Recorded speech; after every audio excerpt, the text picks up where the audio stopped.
Salam alaikum, si cette vidéo vous plaît, pensez à cliquer sur le bouton j'aime, à vous abonner et à cliquer sur la cloche de manière à rester informé de toutes les nouvelles vidéos publiées sur la chaîne Voix Off for Islam.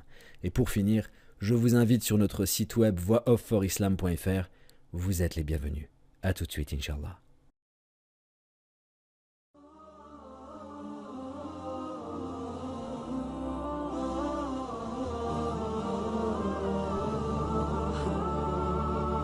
يسعد فؤادي كلما ذكر الحبيب ترنما ذاك الذي رب العلا صلى عليه وسلم نبي رب العالمين الصادق الهادي الأمين الطاهر الدمث الذي للحق صار معلما للحق صار معلما ذاك الذي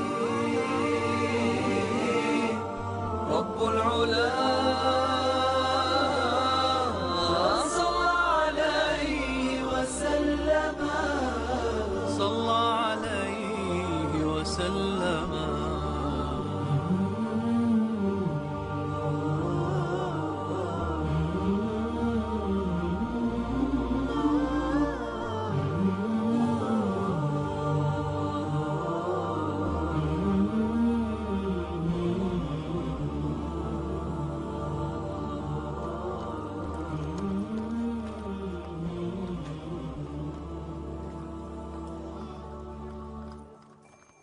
Le polythéisme s'était largement répandu sur terre.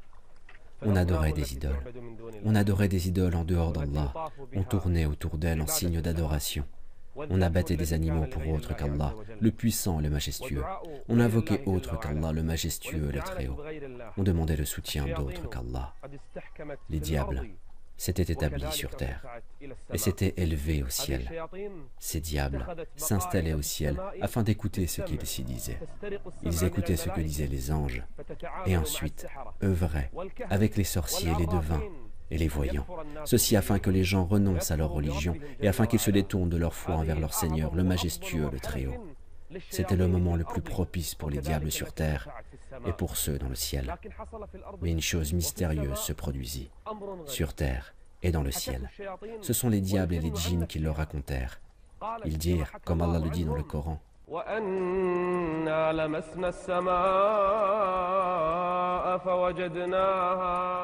que s'est-il passé? Le ciel a changé? L'univers commence à changer.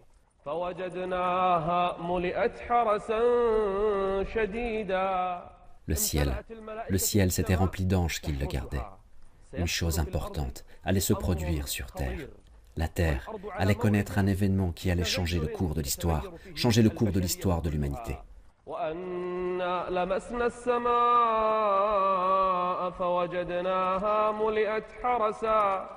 ملئت حرسا شديدا وشهبا وأنا كنا نقعد منها مقاعد للسمع فمن يستمع الآن يجد له شهابا. Auparavant, on pouvait écouter et espionner sans que rien de grave ne nous arrive. Il n'y avait pas autant de gardes. Il n'y avait pas une garde aussi forte. Et jamais le ciel, jamais, au cours de toute l'histoire, n'a été aussi gardé que maintenant. Qu'est-il en train de se passer? C'est comme si l'univers se préparait à un événement majestueux. C'est comme si la terre se préparait à un grand événement. Le ciel est de plus en plus gardé. Les bolides chassent les diables du ciel pour les empêcher de s'y approcher et d'écouter.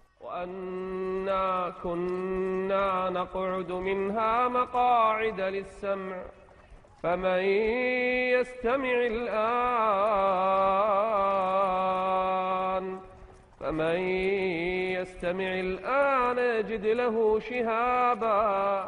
يجد له شهابا رصدا. À présent, les bolides vous guetteront, ô diable.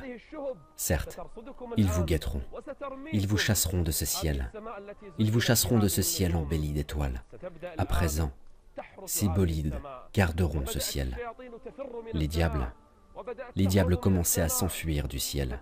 Ils se posaient mutuellement la question: qu'est-il en train de se passer? Que va-t-il se produire? Les diables se sont dispersés sur terre pour se renseigner sur cet événement majestueux qui allait se produire ce jour-là. Le ciel a changé, la garde s'est renforcée et les bolides nous chassent de partout. Une chose mystérieuse va donc se produire. Un événement important va avoir lieu. Il s'agissait de la miséricorde d'Allah qui allait descendre sur toute l'humanité.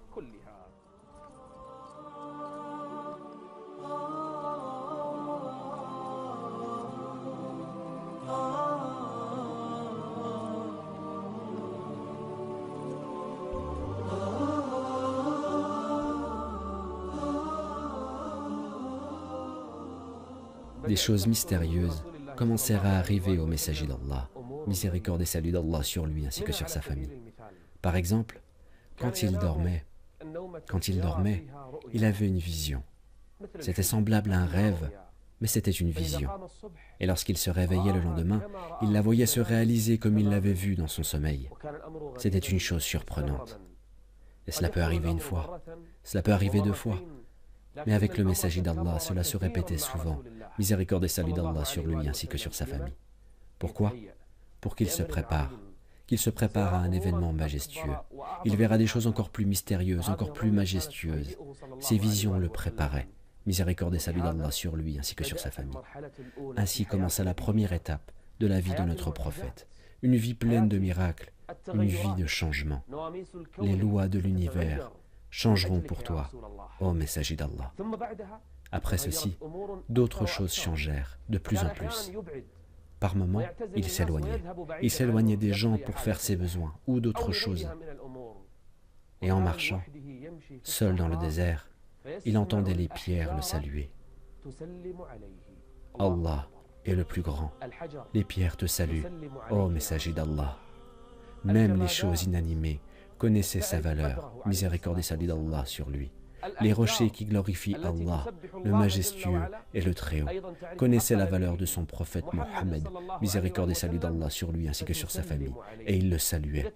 Si au ciel le Seigneur, le puissant, le majestueux, lui accorde sa miséricorde, et si les anges dans le ciel prient sur lui, pourquoi les rochers ne salueraient-ils pas le messager d'Allah? Le prophète passait entre les rochers, et les rochers le saluaient. Je sacrifierai père et mère pour lui. Il est le meilleur de l'humanité. Il est l'élu d'Allah, le puissant, le majestueux, parmi toute l'humanité. Allah, le puissant, le majestueux, n'avait jamais créé d'homme semblable à Mohammed.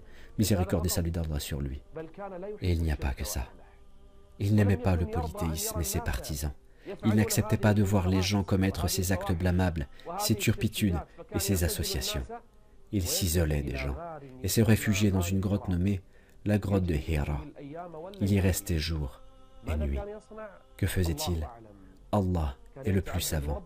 Il adorait son Seigneur, le puissant, le majestueux, par des invocations que le Seigneur lui a peut-être apprises, par une réflexion sur la création, peut-être inspirée par le Seigneur. Il a vécu en conformité avec la nature humaine. Il n'a jamais commis de turpitude ou d'actes blâmables. Il n'a jamais adhéré au polythéisme. Il s'éloignait du polythéisme et de ses partisans. Il restait dans la grotte des jours et des nuits. Il restait seul avec son Seigneur, le puissant et le majestueux.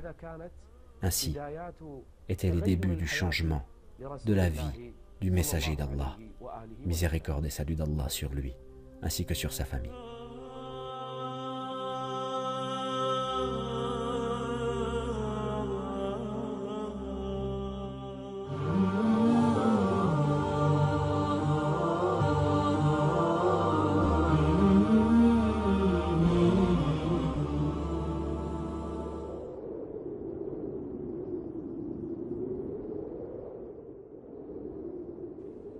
Le prophète, miséricorde et salut d'Allah sur lui ainsi que sur sa famille, aimait s'isoler.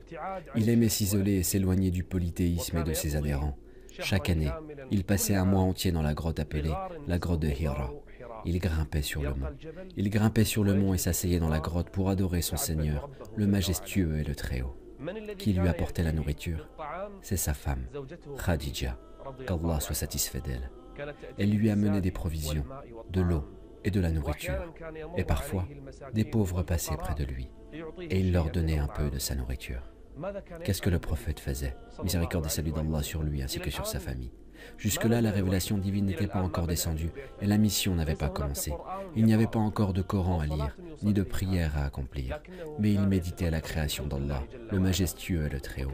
Il invoquait Allah le puissant, le majestueux, avec son cœur.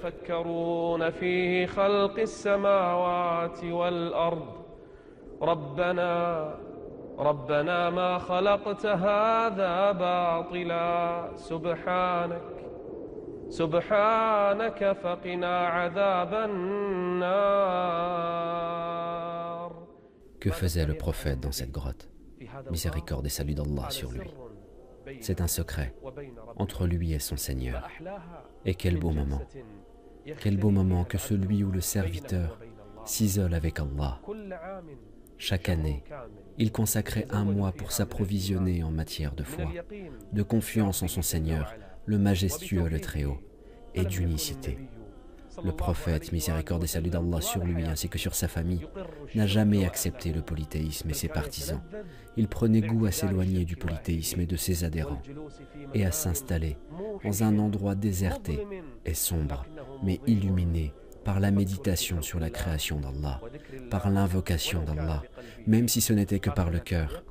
C'est ainsi que le prophète passait son temps et appréciait ses moments dans cet endroit, la grotte de Hira.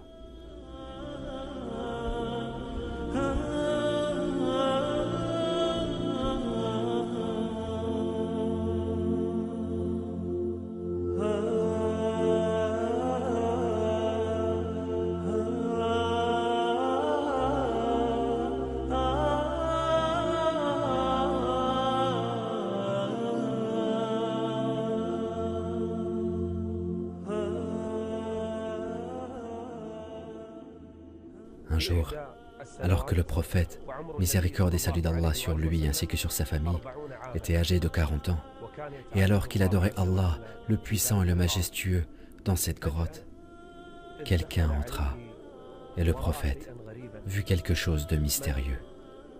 Il vint derrière lui et le couvrit, il le serra fort contre lui jusqu'au point où il faillit mourir. Miséricorde et salut d'Allah sur lui.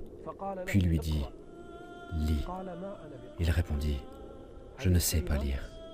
En ces mots, le Seigneur, le puissant et le majestueux, décida d'accorder sa miséricorde à l'humanité. Le Seigneur, le puissant et le majestueux, permit par ce mot le changement du cours de l'histoire. Le Seigneur, le puissant et le majestueux, décida d'accorder sa miséricorde à ses créatures. Par ce terme, à ce moment-là, la révélation divine commença à descendre. À ce moment-là, les miséricordes commencèrent à descendre. Lis, je ne sais pas lire. Lis. Il le couvrit une deuxième fois. Lis, je ne sais pas lire. Le prophète fut apeuré et effrayé. Qui est entré auprès de moi? Qui est cette créature qui est venue me voir? Que se passe-t-il? Et il lui dit, lis, alors qu'il ne sait pas lire. Il répondit, je ne sais pas lire. Lis, je ne sais pas lire. Alors Jibril, paix sur lui, l'esprit digne de confiance, commença à réciter le premier verset du Coran. اقرأ باسم ربك الذي خلق خلق الإنسان من علق اقرأ وربك الأكرم الذي علم بالقلم علم الإنسان ما لم يعلم. Le prophète, miséricorde et salut d'Allah sur lui ainsi que sur sa famille, entendit ces paroles et eut peur. Qu'est-ce que cette parole mystérieuse? Ce n'est ni de la poésie ni une parole humaine. Il s'agit de la lumière qui est descendue sur terre. La miséricorde d'Allah, le puissant et le majestueux, se diffusa comme la lumière pour changer le cours de l'histoire de toute l'humanité. À ce moment-là, le Seigneur, le puissant et le majestueux, regarda la terre d'un regard de miséricorde.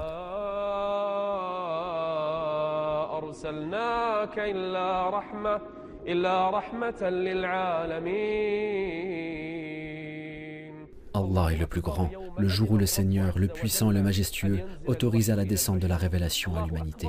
Allah est le plus grand, le jour où le Seigneur, le puissant et le majestueux, autorisa la délivrance de l'humanité, de l'égarement, du polythéisme et de la turpitude, où il décida d'épargner l'humanité par Mohammed, miséricorde et salut d'Allah sur lui ainsi que sur sa famille. Allah est le plus grand, le jour où il ordonna à Djibril, le maître des anges, l'esprit digne de confiance, de descendre auprès du maître de ses créatures, et la meilleure de ses créatures, Mohammed, miséricorde et salut d'Allah sur lui ainsi que sur sa famille. Le prophète a entendu ces versets, puis il voulut retourner chez sa femme, Khadija, et soudain, sur la route, il vit une nouvelle fois Djibril. Le prophète le vit clairement, le prophète le vit avec 600 ailes. Il dit que chaque aile couvrait l'horizon. Il l'informa qu'il était Djibril et l'esprit digne de confiance, et que lui, Mohammed, était le prophète et le messager de cette nation.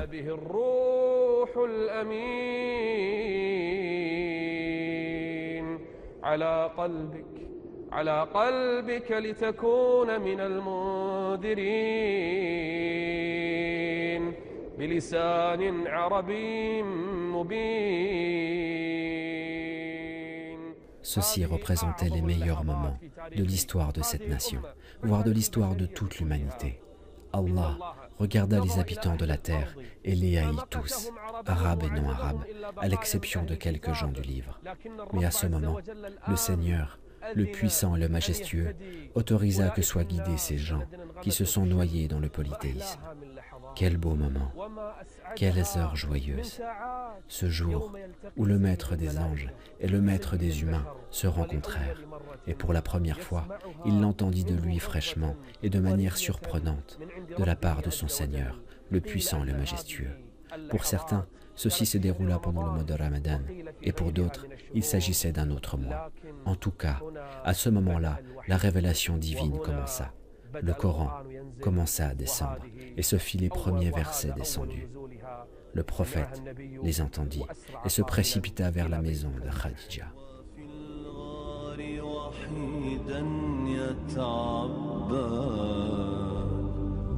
نزل الوحي على الهادي محمد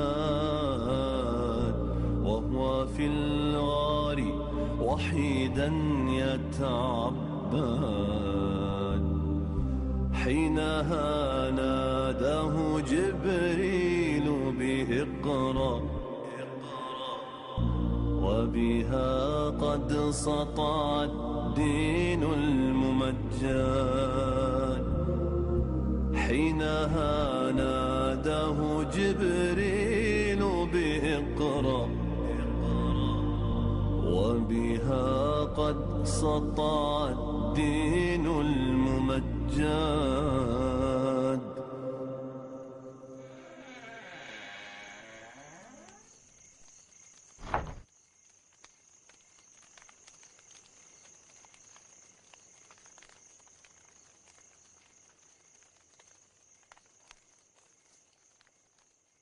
Le prophète, miséricorde et salut d'Allah sur lui ainsi que sur sa famille, se précipita à la maison de Khadija.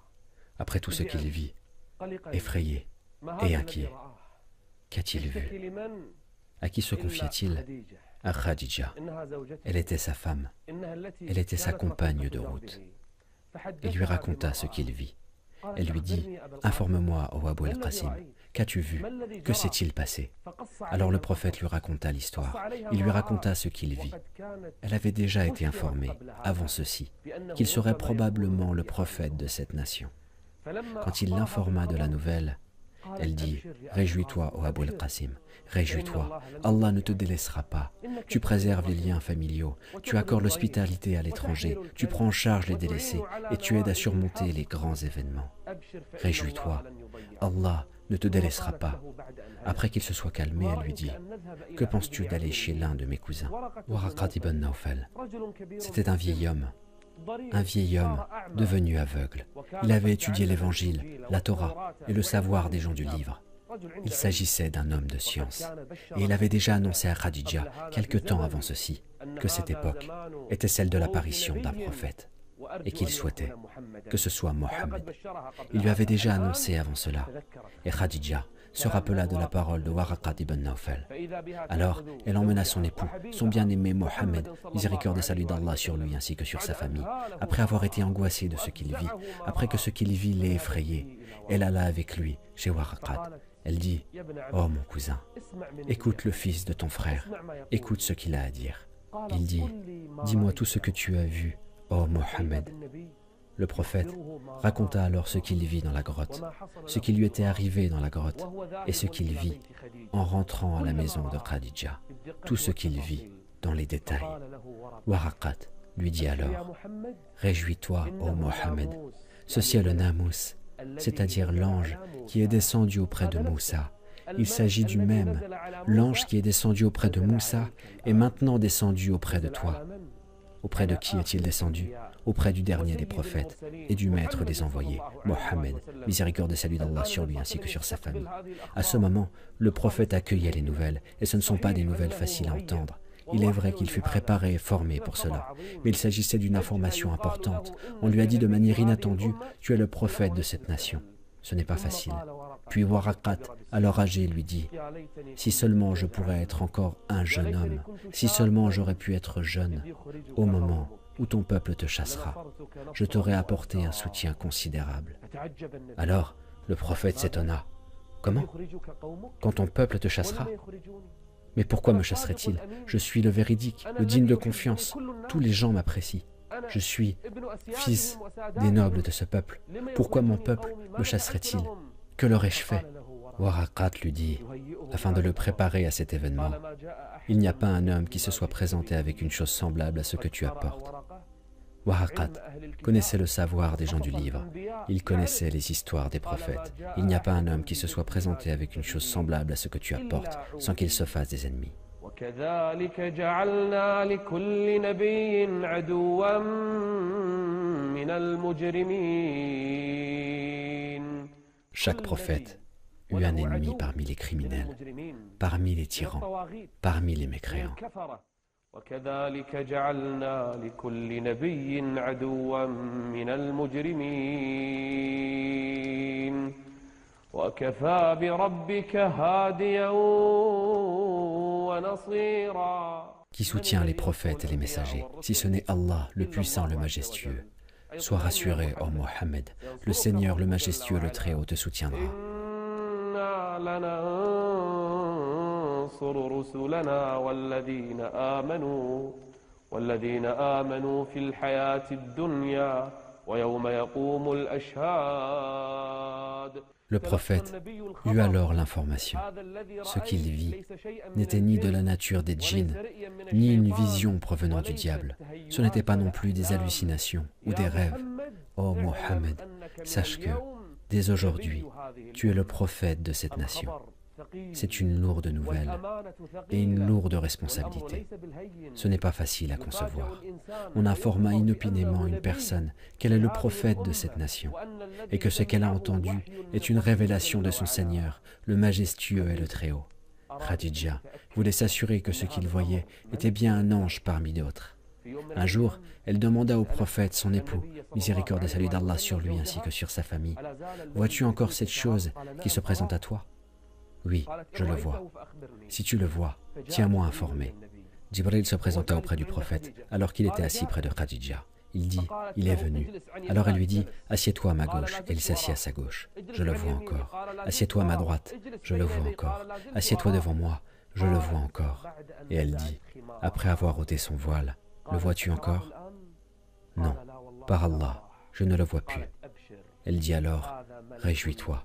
Il s'agit d'un ange et non d'un diable. Ceci est bien un ange et non un diable, qui serait semblable à Khadija en matière d'intelligence, de sagesse et de foi. » Ainsi, la prophétie de Mohammed débuta, miséricorde et salut d'Allah sur lui, ainsi que sur sa famille.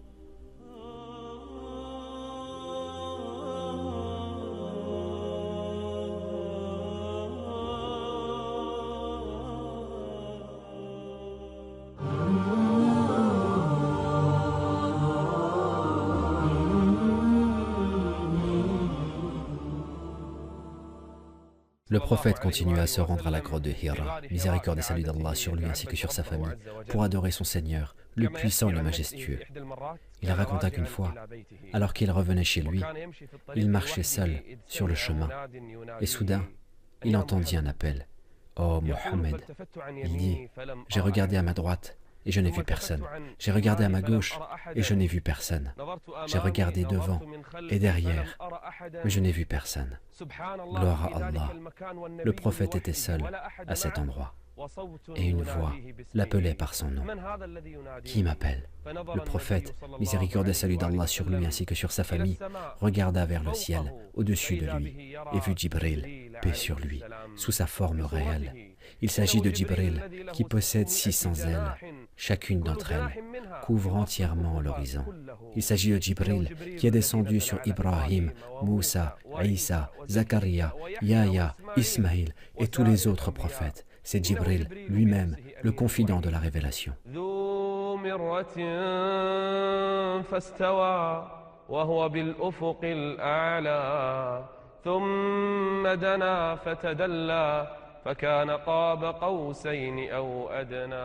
Jibril révélait au prophète par la permission d'Allah le puissant, le majestueux, ce que Allah le majestueux, le Très-Haut voulait qu'il lui révèle. Quand le messager d'Allah le vit la première fois sous la forme réelle, il s'empressa de rentrer à la maison de Khadija.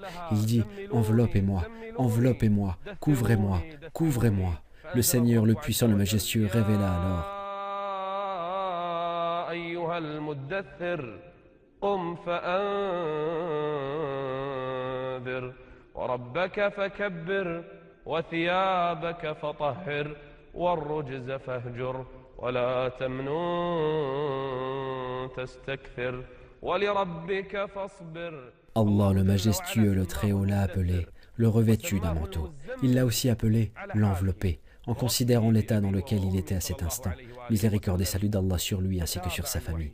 La révélation continua. Les révélations que reçoivent les prophètes et les messagers se réalisent de différentes manières. Ainsi l'a voulu Allah, le puissant et le majestueux. Allah ne parle jamais à un être humain si ce n'est par inspiration. Le Seigneur ne parle pas directement aux humains, mais il le fait par d'autres moyens, soit par inspiration comme pendant le sommeil, car les visions des prophètes sont toutes véridiques, ou bien il envoie dans leur cœur et révèle ce qu'il veut, ou à travers un voile, où il envoie un messager.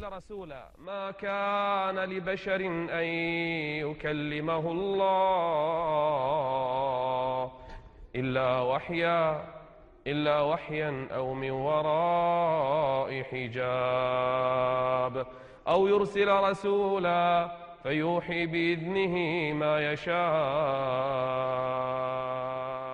Le prophète, miséricorde et salut d'Allah sur lui ainsi que sur sa famille, se réjouissait de la révélation qui lui était révélée. Pourquoi? Parce qu'il s'agit de la parole d'Allah, le majestueux et le Très-Haut. Comment peut-on ne pas se réjouir de ceci? La révélation dura pendant un long moment. La révélation continua, se succéda et s'intensifia, jusqu'à ce que vienne une période pendant laquelle la révélation s'arrêta. La révélation s'arrêta pendant des jours.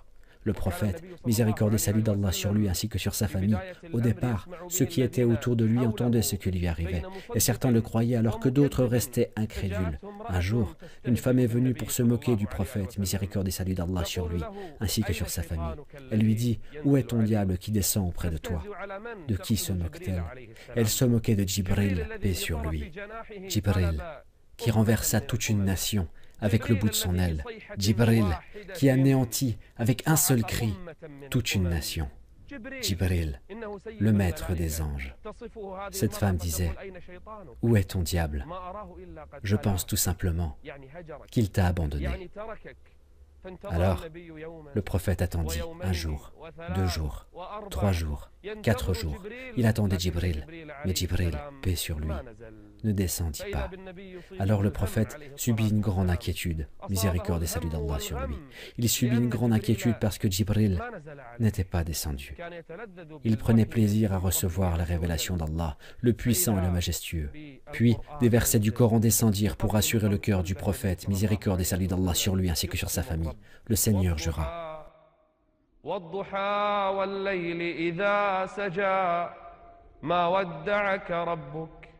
ما ودعك ربك وما قلى وللآخرة خير لك من الأولى. Le Seigneur, le puissant et le majestueux, ne t'a pas abandonné, ô Mohammed.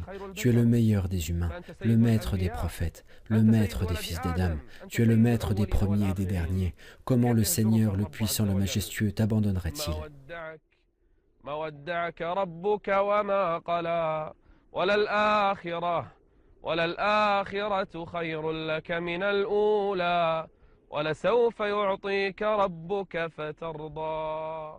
Ô Mohammed, le Seigneur, le puissant, le majestueux, t'accordera ses faveurs.